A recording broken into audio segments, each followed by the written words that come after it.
నేను కఠినంగా మాట్లాడటం లేదమ్మా, ఆవేదనతో మాట్లాడుతున్నాను.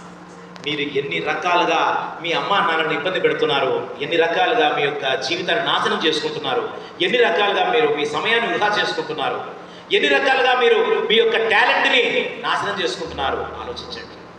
ఇప్పటిదాకా నేను చూశాను ఏం చేస్తున్నారు చాలా చూశాను. మీతో యోగా చేయించాను, కంపాస్ బుక్ చదివించాను, కర్మయోగా చేయించాను. ప్రతిదాని వెనుక ఒక అద్భుతమైన నేపథ్యం ఉంది. Yes are no? యోగా చేయడం వల్ల మీ అలసత్వం మారిపోతుంది, తొలగిపోతుంది.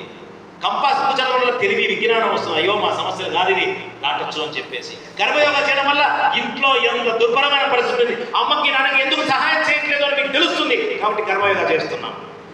స్కూళ్ళలో పాఠశాలలో పాఠాలు కరెక్ట్గా వినగలే కదా ఇంత దూరం వచ్చాం.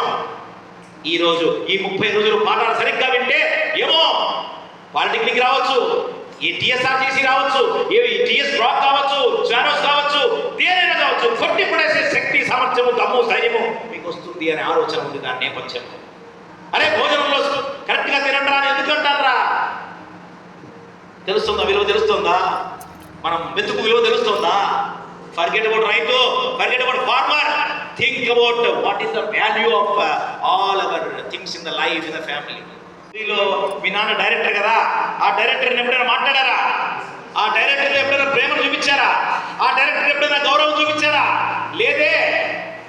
ఏమిరా, ఒకసారి మీ నాన్న పడుకున్నప్పుడు వెళ్ళి చూడండి రా, మీ నాన్న అరికాళ్ళు చూడండి రా, అరిగిపోయి ఉంటాయి రా, పగిలిపోయి ఉంటాయి కాళ్ళంతా.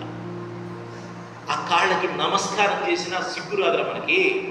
అలాంటి నాన్నని ఏడిపిస్తున్నాం మన యొక్క ఇంత పోకడలతో.